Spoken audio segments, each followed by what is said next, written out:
এখন বলবেন মাননীয় সদস্য জনাব আন্দালিব রহমান পার্থ। 115 ভোলা 1। আপনার সময় 12 মিনিট। বিসমিল্লাহির রহমানির রহিম। মাননীয় স্পিকার, আপনাকে ধন্যবাদ। প্রথমেই আমি সমবেদনা জানাই বিএনপির মহাসচিব প্রয়াত নেতা খন্দকার দেলোয়ার হোসেন আজকে মারা গিয়েছেন, ওনার উপর, ওনার পরিবারের উপরে। আমি ধন্যবাদ জানাই সরকারকে যে জাপান আমাদের সবচেয়ে বড় দাতা গোষ্ঠীর মধ্যে অন্যতম, তার এই বিপদে তার পাশে দাঁড়িয়েছে, এই জন্য আন্তরিকভাবে আমি ধন্যবাদ জানাই। মাননীয় স্পিকার, কোনো দেশের অর্থনীতি অনেকখানি ডিপেন্ড করে তার মিডল ক্লাস ফ্যামিলির উপরে, কত স্ট্রং তার middle class economy, middle class family দাঁড়ায়। স্লোলি বাট শিওরলি আমরা সেদিকে যাচ্ছিলাম, কিন্তু কোথা থেকে ঠিক 96-র মতো এক দরবেশ এসে হাজির হলো। মাননীয় স্পিকার, এটাকে আইসোলেটেডলি করে দেখলে হবে না। আজ থেকে 3-4 বছর আগে যারা সেলফ ডিক্লেয়ার্ড ব্যাংক্রাপ্ট ছিল, আত্মস্বীকৃত দেউলিয়া, যারা নিউজ পেপারে বলেছিল 700 কোটি টাকা 800 কোটি টাকা লস, যাদের 1000 কোটি টাকা বরং, সেই দরবেশরা এই 2 বছরে ব্যাংকের টাকা শোধ করে আরো 10,000 কোটি টাকার মালিক হয়ে গিয়েছে এই দরবেশ এবং তার সাথে তাদের বিভিন্ন মুরিদ। আমি স্পষ্ট করে বলতে চাই, চোর কোনো দলের না। একজন মাননীয় সংসদ সদস্য বললেন আমাদের দলের বা 4 দলীয় ঐক্যজোটের একজনের নাম, যদি সেও থাকে সবার বিচার হওয়া উচিত। এখন সময় এসেছে মাননীয় স্পিকার, একটা কথা নিবিড়ভাবে দেখতে হবে, এটা কোনো আইসোলেটেড হ্যাপেনিং না। সরকারের তরফ থেকে লাগামহীন বক্তব্য এসেছে মাননীয় স্পিকার। আপনি স্মরণ করে দেখেন, আমি অবাক হয়ে গেলাম। মাননীয় সংসদ সদস্য বলল স্পেকুলেটিভ মানি নাকি ফটকা, তাহলে ফ্রড মানে কি? স্পেকুলেটিভ মানি যদি ফটকা হয়ে থাকে, তাহলে what is the meaning of fraud? একবার মাননীয় অর্থমন্ত্রী বললেন এখানে হতেই পারে, মাননীয় অর্থমন্ত্রী বললেন এগুলি হতেই পারে। ডক্টর মশিউর রহমান বললেন this is none of our concern. Share market আমাদের কোনো চিন্তার ব্যাপার না। সরকারের তরফ থেকে তা বলা হলো এতে বিরোধী দল দায়ী। মাননীয় স্পিকার, এই কথাগুলি শেয়ার মার্কেটকে অ্যাগ্রাভেট করেছে। তারা ট্রান্সফর্মার লাগিয়েছে, রেগুলেটর লাগিয়েছে, এটা লাগিয়েছে, ওটিয়ে লাগিয়েছে, কোনো লাভ নাই। তারা ডেকে এনে মানুষকে ইনভেস্ট করেছে। 30 থেকে 40 হাজার কোটি টাকা বিদেশে চলে গেছে। মাননীয় স্পিকার, গত 2 বছরে 12 লক্ষ বিও অ্যাকাউন্ট হয়েছে। এর আগে আরো 20 লক্ষ ছিল, এর মধ্যে 8 লক্ষ শুধু আমাদের মা বোনেরা। মাননীয় স্পিকার, আমার যদি বিও অ্যাকাউন্ট থাকে, if I have a BO account, naturally my mother, my sister, my friend সবাই আমার উপর ডিপেন্ডেন্ট থাকে। এক বিও অ্যাকাউন্ট দিয়ে 5 জন, 6 জন, 10 জন কাজ করে। আপনি জানেন বাংলাদেশে কোনো ব্যবসা বাণিজ্য এখন নেই, সারা পৃথিবীতে মন্দা। এই মুহূর্তে সবাই 2 লাখ টাকা 5 লাখ টাকা ইনভেস্ট করে 5,000 টাকা কামাই করার জন্য চেষ্টা করেছে। এটা কি কোনো অপরাধ? I can very well understand বিজনেসে লস হবে, লাভ হবে, কিন্তু ডাক দিয়ে তো আপনি ধোকা দিতে পারেন না। বারবার ডেকে এনে শেয়ার মার্কেটে ইনভেস্ট করিয়ে তাদেরকে রাস্তায় ফেলে দেওয়া হচ্ছে। 30 লক্ষ লোক যদি স্বাধীনতা যুদ্ধে মারা যায় মাননীয় স্পিকার, তাহলে 30 লক্ষ লোক এই আওয়ামী লীগ আমলে ফকির হয়েছে মাননীয় স্পিকার। মাননীয় speaker, one thing I just don't understand, আজ থেকে 1 বছর আগে এইখানে দাঁড়িয়ে বললাম এয়ারটেলের কথা।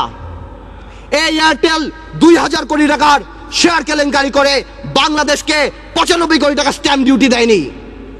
সারা বাংলাদেশ যখন বিদ্যুতের জন্য পাগল, এক আরবিতে 2,80,000 অ্যাপ্লিকেশন আছে বিদ্যুতের, 5 লক্ষ শুধু আছে বিভিন্ন কলকারখানা প্রতিষ্ঠান, বড় ছোট দালানের।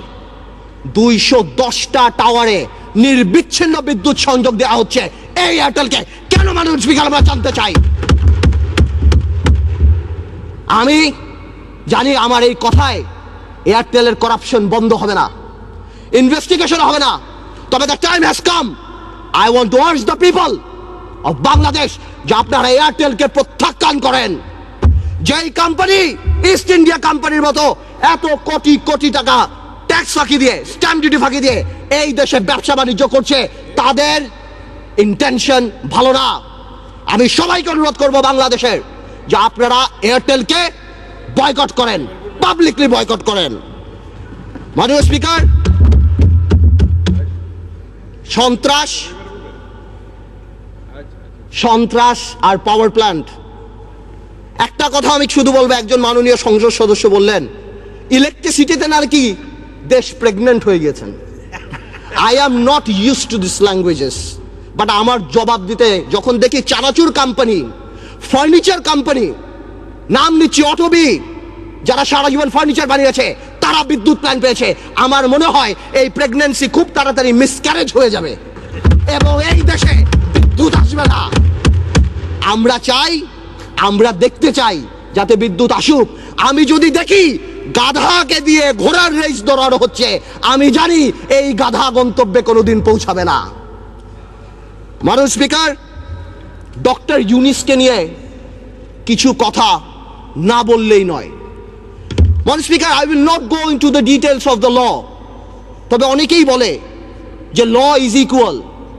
এখানে অনেক বড় বড় কনস্টিটিউশনের বিজ্ঞ লোকেরা আছেন, তারা যদি থাকতেন আরো সুবিধা হতো।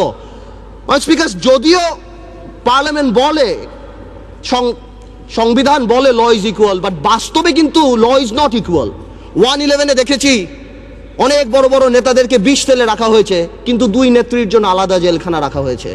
এই পার্লামেন্টে আমি যা বলবো দ্যাট ইজ ইমিউন। ডিপ্লোম্যাটরা অনেক কিছু করে, ইমিউনিটি আছে।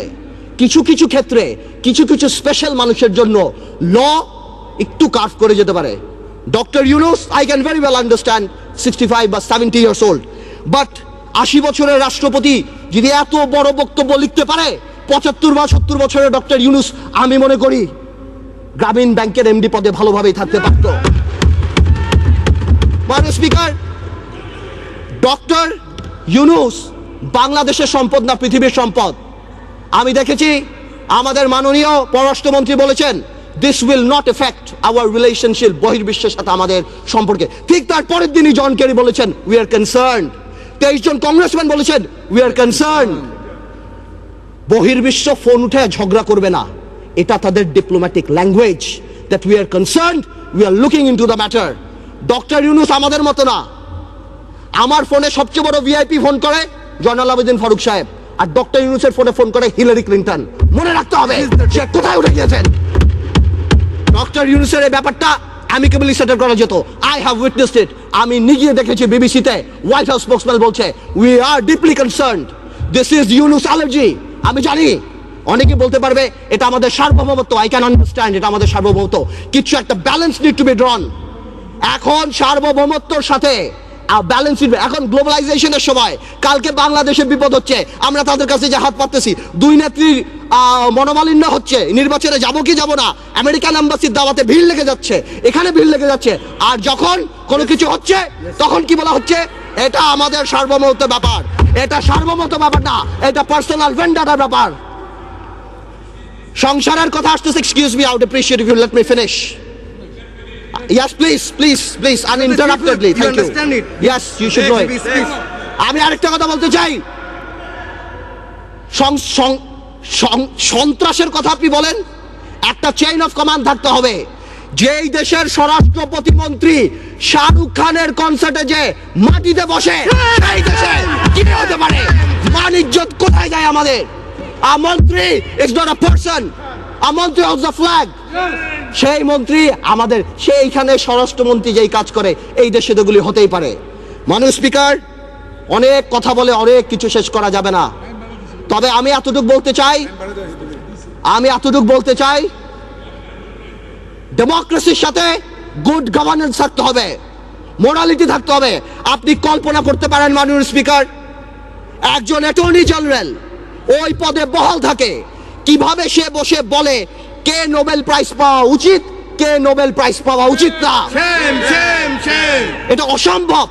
আমার দুঃখ হয়, আমার ভয় হয় যে মাননীয় অ্যাটর্নি জেনারেল যদি চাটুকারিতা করে আগামীতে ভবিষ্যৎ ল মিনিস্টার হওয়ার জন্য আমার বলার কিছু নাই, কিন্তু যদি তার বুদ্ধি এই হয়ে থাকে যে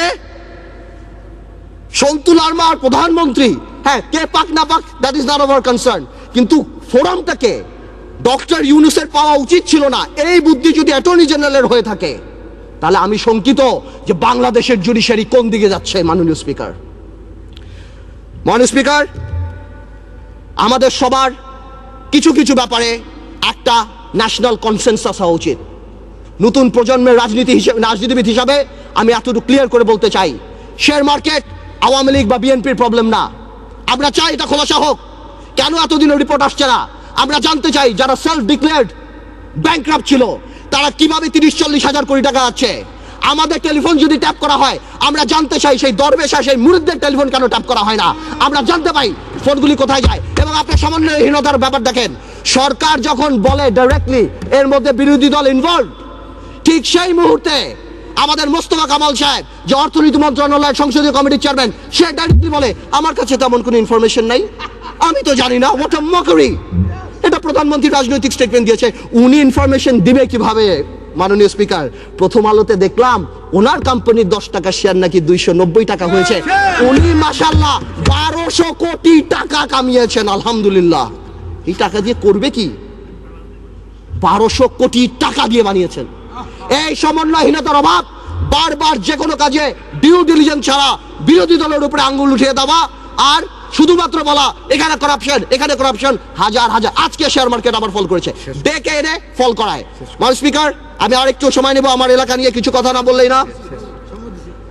মাননীয় স্পিকার, আমার ভোলা নিয়ে আমি এর আগেও বলেছি, আপনাকে 2 মিনিট সময় বাড়িয়ে দেওয়া হয়েছে, বলুন। থ্যাংক ইউ মাননীয় স্পিকার। আমার ভোলা নিয়ে আমি কিছু কথা বলিনি।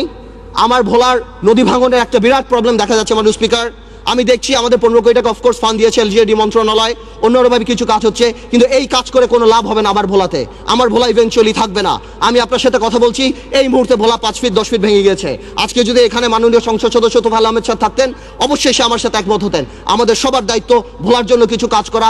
ভোলাতে অনেক ইনফ্রাস্ট্রাকচার আছে, ভোলাতে অনেক গ্যাস আছে, অনেক অপরচুনিটি আছে কাজ করার। আমি আপনার মাধ্যমে সরকারের কাছে অনুরোধ করতে চাই যে আমাদের ভোলাকে বাঁচানো উচিত, নদী ভাঙন নিয়ে কিছু কাজ করা উচিত। আমি আরেকটু অল্প সময় নেব মাননীয় স্পিকার।